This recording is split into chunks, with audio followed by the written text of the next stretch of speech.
Sekarang kondisi market lagi merah seperti ini, bahkan satu pun nggak ada yang hijau di market cap 1 sampai 100. Lalu apa aja yang bisa kita lakuin dan apa aja yang harus kita perhatikan? Yuk kita bahas lengkapnya di video kali ini. Hai teman-teman semua, selamat datang di channel Detektif Market. Jadi di video kali ini saya akan bahas beberapa hal tentang kondisi market hari ini. Jadi saya akan kasih beberapa outlook untuk market kripto kali ini. Jadi ini pertama kalinya saya bikin konten tentang Outlook seperti ini. Jangan lupa di like kalau teman-teman memang suka konten-konten Outlook seperti ini. Jadi saya bisa bikin konten-konten seperti ini ke depannya lebih banyak lagi gitu ya. Oke, jadi kita akan mulai gitu ya untuk bahas Outlook pertama ini. Kita mulai dari Crypto Bubbles dulu gitu ya. Jadi Crypto Bubbles ini ada market cap 1 sampai 100 gitu ya, dibuat dalam bentuk bubbles, dan kondisinya kalau dia naik atau turun itu akan digambarkan seperti ini gitu ya. Semakin besar bubble-nya, minusnya akan semakin besar, semakin kecil minusnya semakin kecil gitu ya. Jadi dari 1 sampai 100 teman-teman bisa screening cepat aja. 95%-nya sedang turun saat ini gitu ya. Jadi market sedang turun saat ini, apa aja yang bisa kita lakuin dan apa aja peluang yang bisa kita ambil gitu ya. Tapi sebelum masuk ke apa aja pilihan yang menarik buat kita serok di bawah gitu ya. Tapi sekali lagi, semuanya di konten ini itu not financial advice teman-teman ya. Oke, jadi sebelum kita masuk ke apa-apa aja yang saya beli gitu ya di kondisi-kondisi seperti ini gitu. Tapi kita akan mulai dari yang Crypto Fear and Greed Index-nya dulu gitu ya. Nah, ini teman bisa lihat sini, sekarang kita ada di kondisi extreme fear gitu ya. Udah lama banget kita nggak ada di kondisi extreme fear. Jadi di mana sentimen market ini ada dalam fear atau ketakutan gitu ya. Jadi para orang yang ada di kripto itu sentimennya negatif gitu. Artinya saat ini semuanya lagi pada mengalami fear atau ketakutan gitu ya. Apakah para trader yang udah punya berapa cycle atau sampai yang trader-trader yang baru masuk market crypto saat ini, itu pandangannya berbeda teman-teman ya. Jadi sebenarnya kita perlu ya market itu untuk koreksi, karena kalau dia naik terus itu artinya ada yang tidak sehat gitu ya. Karena koreksi ini sebenarnya ada banyak hal yang eh, bisa dilakukan di koreksi seperti ini gitu ya. Contohnya gitu ya, contohnya ya ini data yang menarik ya. Ini kita di data likuidasi Bitcoin gitu ya. Nah, teman-teman bisa lihat di sini. Nah, ini teman-teman. Jadi para institusi besar gitu ya, para market maker itu teman-teman bisa lihat mereka melikuidasi hampir banyak sekali gitu ya dalam 4 sampai 5 hari belakangan ini. Mereka melikuidasi orang-orang yang melakukan leverage long atau buy di Bitcoin. Artinya kalau teman-teman buy Bitcoin pakai leverage gitu ya, di harga mungkin di sekitar 90.000, berharap ke 100.000 atau 95.000, atau yang ekstrim di 100.000 teman-teman itu long dengan leverage yang gede gitu ya. Nah, itu di kondisi sekarang semuanya terlikuidasi gitu ya. Total ada 227 juta dolar long yang terlikuidasi teman-teman ya, dari berbagai exchange, ada dari Binance, OKX, Bybit dan lain sebagainya gitu ya. Jadi sebenarnya market koreksi ini menurut saya untuk mengeluarkan orang-orang dengan leverage yang besar gitu. Jadi orang-orang yang punya leverage besar itu dikeluarin teman-teman, dibuat flash tak, gitu. Jadi keluarin dari market sehingga kedepannya gitu ya mereka nggak pegang posisi yang cukup besar. Nah, disinilah kesempatan biasanya buat para institusi ambilin barangnya gitu. Jadi kurang lebih teman-teman itu penjelasan yang bisa saya kasih di metrik ini. Itu penjelasan sederhananya, teman-teman bisa belajar, googling, tanya AI macam-macam tentang penjelasan liquidation chart ini. Jadi kita balik ke sini, ini udah lama banget gitu ya saya nggak lihat market di kondisi, biasanya kan dia biasanya di normal, di fear gitu ya. Nah, sekarang kita masuk ke extreme fear. Nah, ini makanya menarik buat kita kontenin gimana cara saya memandang market di kondisi seperti ini. Oke, jadi selanjutnya gitu ya, sebenarnya saya pingin buat teman-teman ini kita sepakat dulu ya untuk melihat market crypto ini atau Bitcoin ini jangka panjang dulu, karena memang di sini saya melihat Bitcoin ini jangka panjang gitu ya. Beda ketika saya melihat sebuah meme coin, ikutin tren, harus buang barang cepat, masuk ke tempat yang baru. Nah, itu trade-nya lumayan cepat. Tapi kalau Bitcoin saya akan ajak teman-teman semua untuk melihat jangka yang lebih panjang dulu gitu ya. Nah, kalau kita masuk di sini teman-teman, ini adalah Bitcoin annual price gitu ya, change. Jadi ini adalah perubahan harga Bitcoin dalam tahun gitu ya. Misalkan di 2011 dari awal tahun sampai penutupan tahun itu hasilnya gimana. Kita mulai lihat dari market tahun 2011 gitu ya. Kita akan mulai dari bawah ini. Oke, 2011 itu hijau, 2012 hijau. Yang kita nggak bahas jumlahnya teman-teman, tapi kita lihat warnanya dulu deh. Yang paling sederhana kita lihat ya. Hijau, hijau, hijau. 2014 itu merah. Koreksi 57,6%. Masuk ke 2015 ya, kita mulai lihat hijau lagi, hijau lagi, hijau lagi, dan merah lagi. Di 2018 koreksinya 73,3%. Masuk ke 2019 kita lihat hijau lagi, hijau lagi, hijau lagi. Di 2022 kita lihat warna merah teman-teman ya. Nah, ini kurang lebih siklusnya berulangnya sama kalau teman-teman cek ya. Jadi kita punya 3 tahun yang hijau, setelah itu merah. Kita punya 3 tahun hijau gitu ya, diikuti merah lagi.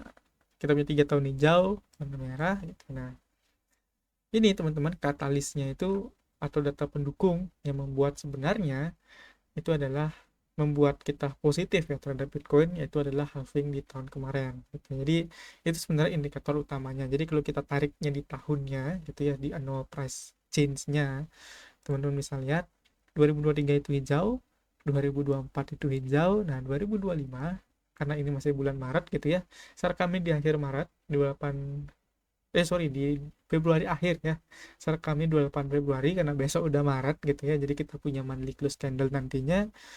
Nah, di sini teman-teman bisa lihat kita saat ini masih ada di kondisi warna merah, tapi ya saya meyakini gitu ya, satu hal yang saya yakini adalah saya yakin tahun ini kita akan close hijau gitu ya. Jadi lihat dari cycle, kita lihat dari sentimen gitu ya, kita lihat dari data sebelumnya gitu kan, dari data-data post halving gitu ya, teman-teman bisa cari banyak data gitu ya.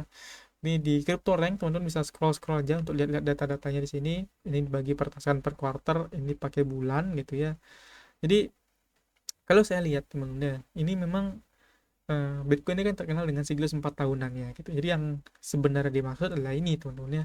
Jadi siklus 4 tahunan Bitcoin gitu ya, dimana kita punya 3 tahun gitu ya, 3 tahun hijau sebelum nanti masuk ke bear market. Nah, tapi apakah eh, cycle kali ini berbeda gitu ya? Tapi saya akan bilang ke teman-teman semua, 2025 kita fokus ke tahun ini dulu, kita masih punya chance untuk dapat gain di crypto. Tapi nanti kalau 2026 ya kita akan mulai hati-hati gitu ya, karena biasanya siklusnya 2026 itu akan merah gitu ya, atau turun. Jadi kalau saya kasih pendapat saya pribadi, 2025 kita masih punya chance untuk cari gain atau cari peluang di kripto gitu ya, karena berdasarkan ini itu masih bisa kita cari peluangnya. Nah, tapi apakah 2026 pasti bear market atau pasti warna merah gitu kan? Nah, kita tunggu aja teman-teman ya, karena kita ini masih awal tahun 2025, kita belum bisa lihat nanti ada kebijakan apa, atau ternyata kripto ini justru dapat angin segar dari negara-negara lain gitu kan. Kita harus lihat di dekat-dekat akhir 2025 nanti gitu ya, apakah 2026 itu bear market atau enggak. Tapi kita fokus dulu ke yang sekarang gitu ya, kita fokus ke 2025 nya. Jadi itu outlook yang harus kita lihat dulu. Saya ingin teman-teman untuk lihat Bitcoin itu jangka panjang.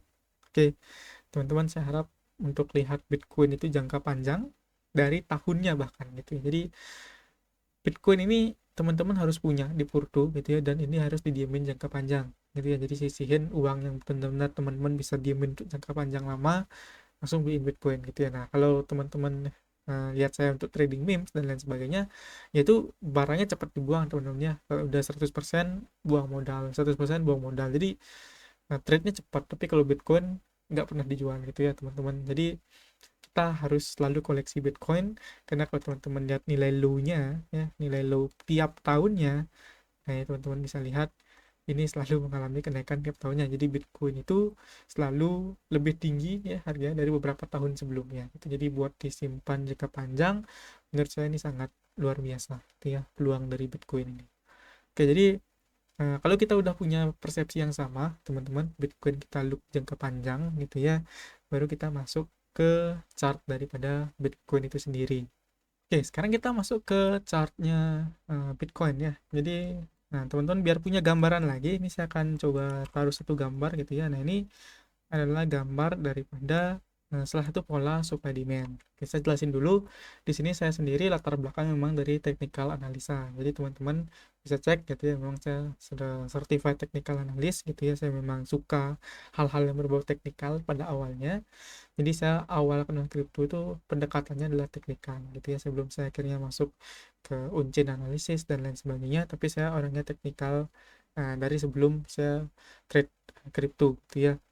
Oke, yang pertama teman-teman cek dulu gitu ya, kita punya ada pola rally base rally gitu ya. Jadi ada pola demand di mana di sini ada rally base rally. Nah, teman-teman bisa lihat gambar ini ya, pola ini dengan yang saya taruh di gambar gitu ya. Jadi ini adalah rally base rally di mana ada area demand atau tempat para institusi menaruh order buy mereka gitu. Jadi yang bisa menggerakkan harga gitu ya sampai dia naik seperti ini ya tidak lain tidak bukan adalah institusi tentunya. Jadi mereka ini karena uangnya besar, mereka bisa buat harga Bitcoin itu naik gitu ya. Jadi kalau kita beli kecil-kecil itu nggak ada pengaruhnya ke chart ya. Oke, di sini teman-teman, nah di sini juga sebelumnya kita mundur dulu ke area ini teman-teman ya. Jadi sebelumnya gitu ya, kita punya area di 92.993.000 sampai 90.000. Oke, jadi kita punya area ini 90 sampai 93.000. Ini adalah area drop base rally ya, teman-teman bisa cari. Selain bentuk rally base rally, ada juga bentuk drop base rally gitu ya, dimana ini adalah candle base nya. Dan teman-teman lihat harga sering mantul di area ini gitu ya. Jadi kalau saya gambar, nah ini adalah pertama teman-teman ya, ini ada yang pertama, di sini ada lagi gitu kan, itu di sini ada lagi, teman-teman juga bisa lihat di sini, teman-teman juga bisa lihat yang ini. Nah jadi area demand daripada drop base rally ini udah mantulin harga berkali-kali gitu ya, sebelum akhirnya di Senin kemarin gitu ya di break jadi dia di break gitu kan, di break ke bawah. Nah, dan langsung longsor gitu aja teman-teman ya. Jadi kalau saya ditanya gitu kan apa yang saya lakukan, ya pastinya kalau Bitcoin ketika harga turun seperti ini ya saya suka teman-teman ya, saya sering tambah barang gitu ya. Untuk Bitcoin saya selalu tambah barang teman-teman. Jadi kalau ada saya profit meme coin kayak kemarin saya profit besar itu di AI agent gitu ya, di SNAI, di Sylvie AI, ya itu hasilnya saya puterin ke Bitcoin pastinya ya. Oke, di sini kalau kalian lihat saya udah gambarin ada dua area di sini, karena ini candle kosong teman-teman ya. Kalau kita bilangnya ini kurang lebih seperti Marubozu gitu ya, dimana nggak ada uh, wicknya atau ke wicknya itu kecil. Nah, itu biasanya candlenya mudah ditembus gitu ya, mudah ditembus oleh harga di break gitu aja. Nah ini pola yang menarik teman-teman ya, kita punya rally base rally ini. Nah jadi kalau dia nanti berhasil misalkan masuk sampai ke area 78 ribuan gitu ya, nah itu mungkin saya akan taruh dalam jumlah yang cukup besar ya, mungkin sampai membuat alokasi Bitcoinnya jadi sampai 90%-an gitu ya, karena saya sangat suka dengan pola-pola supply demand ini teman-teman, karena sekali lagi pola paling sederhana penggerak market adalah supply dan demand itu aja teman-teman. Jadi kita nggak akan bahas technical analysis dengan indikator yang terlalu ruwet dulu di depan ini, tapi secara sederhana gitu ya kita akan saya akan gambar kotak-kotak ini aja biar teman-teman juga enak lihatnya bahwa ternyata ini adalah area-area yang saya tunggu gitu ya. Jadi ketika koreksi-koreksi seperti ini akhirnya di break, selanjutnya kemana ya kita coba tunggu dulu di sini gitu. Atau kalau misalkan nanti dia belum naik, belum tidak mengenai ini gitu ya, ada skenario dia belum mengenai ini tapi udah naik duluan gitu kan, ya saya udah tambah barang teman-teman. Jadi eh, ini cuma sebagai area di mana saya ketika dia memang turun ke sini gitu ya, itu barang yang saya tambah akan besar jumlahnya gitu aja teman-teman ya. Jadi ini di time frame daily teman-teman. Ini juga teman-teman perlu lihat, ini bukan time frame untuk kita trading atau kita beli pakai leverage gitu kan. Sekali lagi ini time frame daily gitu ya. Ini outlooknya di daily. Jadi ini buat teman-teman yang memang incar Bitcoin untuk beberapa tahun ke depan. Jadi itu kurang lebih singkatnya teman-teman ya untuk saya ke Bitcoin. Memang sederhana banget, tapi percayalah teman-teman, kalau pola ini gitu ya, rally based rally ini saya sangat suka polanya gitu ya, karena rally based rally ini dan belum ada harga belum pernah ke sini sebelumnya gitu ya. Jadi kalau touch sini itu bisa lumayan untuk rebound baliknya lumayan besar teman-teman ya. Tapi balik lagi, kita akan pantau ini ke depannya karena ini candle daily ya, pasti untuk 1 minggu ke depan kita akan pantau terus area ini, dan saya akan kasih update di Telegram teman-teman ya. Jadi teman-teman kalau belum masuk ya join aja di Telegram dulu, nanti linknya ada di deskripsi video. Oke, itu outlook sederhana saya tentang Bitcoin teman-teman di market kali ini, di hari ini 28 Februari. Kita akan masuk ke analisa-analisa berikutnya yang bisa saya kasih ke kalian semua, apa yang saya lakuin belakangan-belakangan ini gitu ya. Oke teman-teman, jadi mungkin saya akan mulai yang berikutnya ini dari datanya Hyperliquid ya. Seperti biasa, kalau market turun seperti ini, yang langsung saya cek pertama adalah Hyperliquid. Nah ini saya buka ya teman-teman ya, saya selalu konsisten untuk buy Hyperliquid di harga berapapun itu, dan sekarang saya udah punya eksekusi Hyperliquid saya di harga 19, yaitu tereksekusi teman-teman ya. Jadi pending order saya di harga 19-an waktu itu udah tereksekusi, jadi saya langsung tambah lagi buat taruh ya limit di harga 18 dan 17. Jadi saya se-conviction itu dengan Hyperliquid teman-teman. Kalau teman-teman memang mau tahu apa itu Hyperliquid, saya udah pisah videonya sendiri khusus bahas Hyperliquid gitu ya. Jadi kalau kita cek ya statistiknya Hyperliquid ini DEX teman-teman ya. Ini saya jelasin dikit aja. Buat kita bisa trading, yang paling saya suka adalah tentang transparansinya dari Hyperliquid.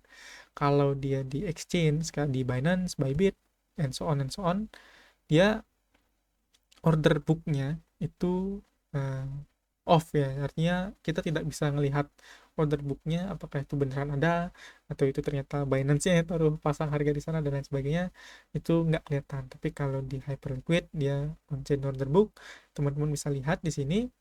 Nah ini trade-nya teman-teman, ini di refresh hampir tiap beberapa milisecond kalau memang ada yang trade gitu ya. Kalau ini saya rubah bahkan ke 0,01 gitu ya. Ini banyak banget anti trade-nya teman-teman ya. Hampir setiap milisecond ada trade yang ke refresh di sana. Jadi ini semua on chain gitu ya. Kalau kalian cek gitu ya, kalian bisa masuk ke on chain-nya. Jadi datanya itu ada gitu ya. Jadi kalian transaksi, kalian buy, itu transaksi nomor berapa di blok ke berapa itu ada datanya. Jadi ini yang benar-benar menurut saya akan jadi sebuah terobosan ke depannya gitu ya. Karena kalau memang ada platform yang setransparan ini gitu ya, ya kenapa nggak kita pakai gitu ya. Karena daripada kita nggak tahu kalau di exchange nanti dimainin atau dipakai seperti apa gitu ya. Jadi menurut saya Hyperliquid ini tetap play 2025 saya tetap dibeli tentunya. Jadi saya sendiri tetap membeli, tapi teman-teman pelajari dulu financial advice, silahkan di detail dulu, dipelajari dulu kira-kira Hyperliquid ini apa, ekosistemnya siapa, pemiliknya siapa gitu ya teman-teman. Cek aja dulu Hyperliquid. Kalau saya juga ada bikin videonya terpisah gitu. Jadi high conviction saya ada di sini teman-teman. Di sini saya antre harga lagi buat Hyperliquid, karena bahkan saya harap dia turun dulu ke 17 sebelum akhirnya rebound lagi gitu ya. Nah di sini kurang lebih sama teman-teman. Di sini saya lihat ada mini, karena dia candlenya kurang dari 50%, jadi dia bisa dikategorikan sebagai rally base rally yang mini gitu ya. Tapi ya kalau yang asli ya di sini teman ya, pola rally base rally-nya di sini di harga sekitar 14-an. Jadi kalau nanti dia sentuh ini ya pasti saya akan tambah barang yang lebih gede lagi di Hyperliquid. Tapi sekali lagi bukan ajakan membeli teman-teman, ini hanya referensi saya pribadi, saya share ke kalian semua secara gratis. Jadi apa-apa saja yang saya koleksi di market merah, kondisi-kondisi market merah seperti ini, salah satunya adalah Hyperliquid yang saya punya conviction tinggi di Hyperliquid ini. Oke, jadi setelah Hyperliquid lalu apa gitu ya? Ya ini tetap temennya AI agent. Berkali-kali saya selalu bilang AI agent, AI agent. Ini kondisi terbaik buat kalian dapetin AI agent di harga yang murah.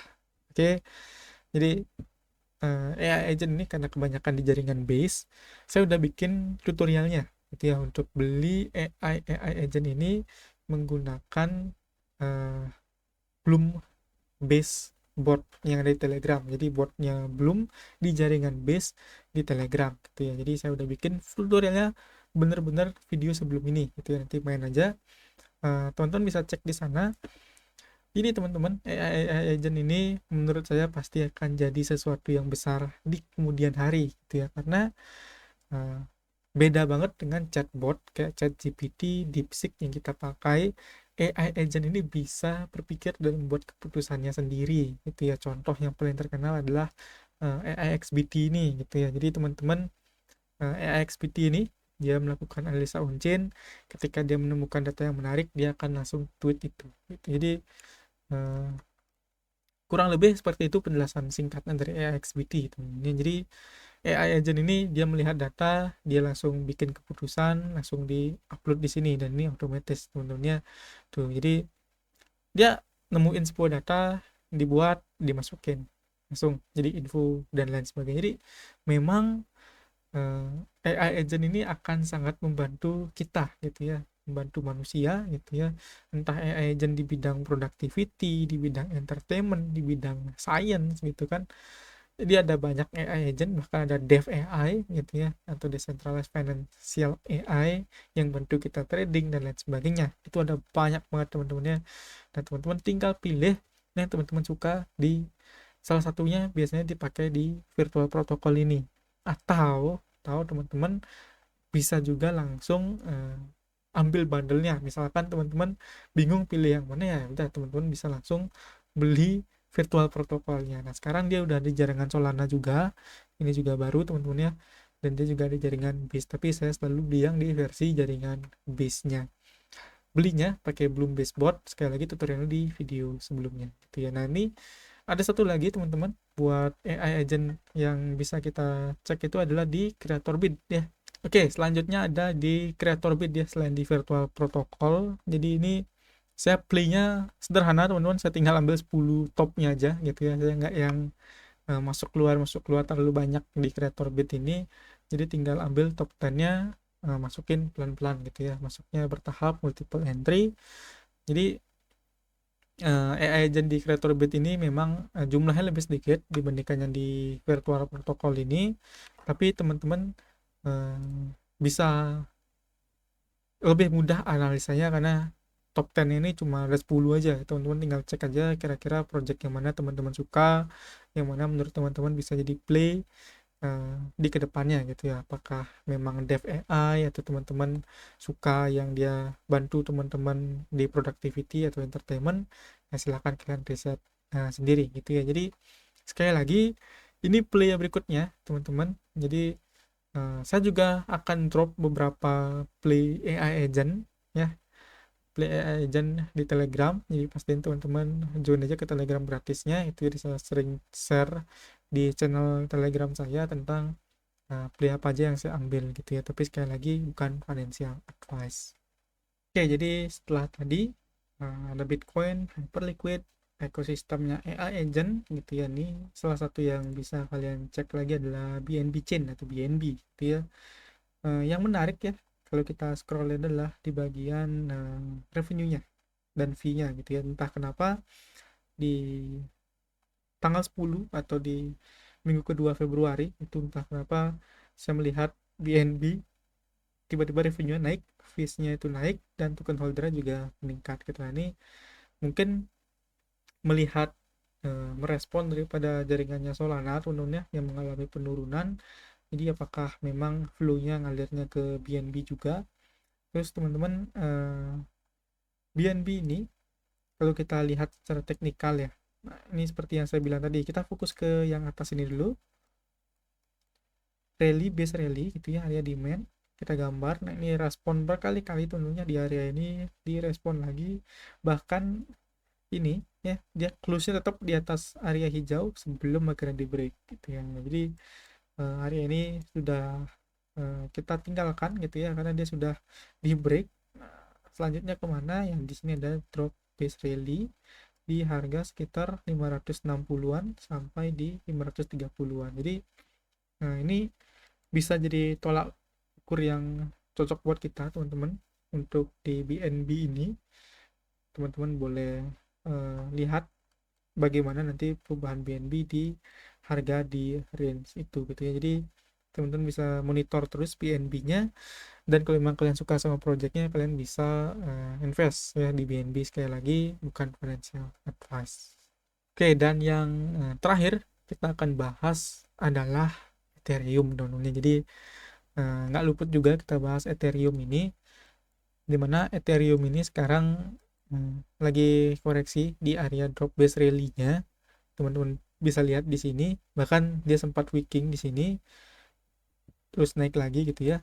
Nah, teman-teman bisa lihat di sini dia sekarang masuk di area drop base rally ini, dan ini dekat banget sama support eh, angka psikologisnya di 2000 teman-teman ya. Jadi teman-teman bisa monitor ETH ini ya, apakah ETH ini bisa jadi play juga buat kalian semua, karena